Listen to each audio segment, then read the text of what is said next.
हाथों में हथकड़ी और पैरों में बेड़ियां।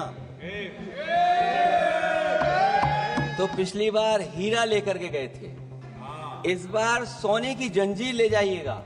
इस ठगी से सबसे ज्यादा अगर प्रभावित कहीं के लोग हैं तो वो गुजरात के प्रभावित लोग हैं। यादव जी, आप सीनियर मेंबर हैं, सभापति पार्लियामेंट्री वार्ड जो आप बोलते हैं, थोड़ा सा सोच समझ के बोलिएगा। मैं अपने सभी साथी जो विपक्ष के बोले हैं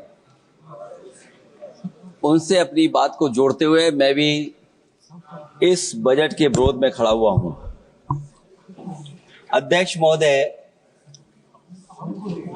ये बजट टारगेटेड बजट है, ये बजट फोकस्ड है।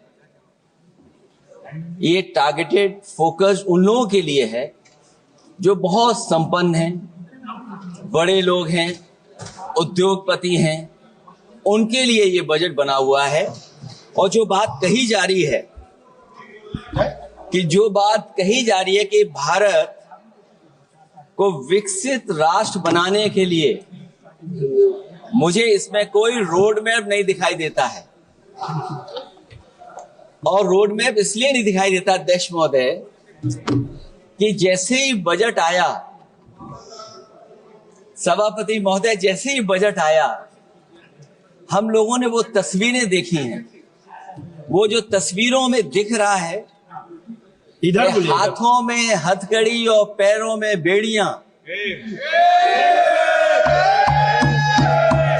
क्या सभापति महोदय 10 बजट इस देश के लिए इसलिए बनाए गए थे कि जब 11वां बजट आएगा तो पूरा देश और पूरी दुनिया ये देखेगी कि भारत के लोग हथकड़ी लगा करके और बेड़ियों को लगा करके भारत लौटाए गए।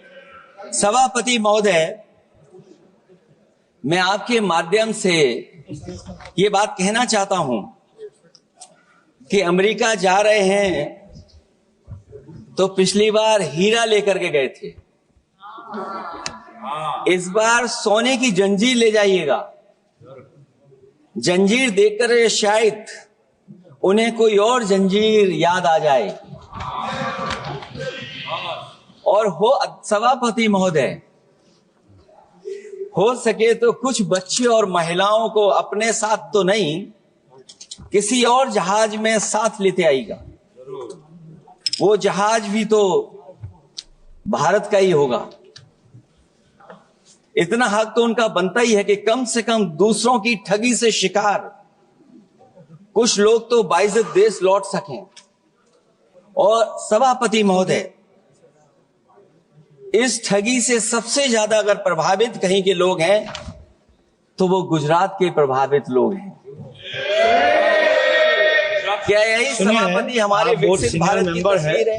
यादव जी, आप सीनियर मेंबर हैं, सभापति पार्लियामेंट्री वार्ड जो आप बोलते हैं, थोड़ा सा सोच समझ के बोलिएगा। ये ठगी वार्ड जो है, थोड़ा सा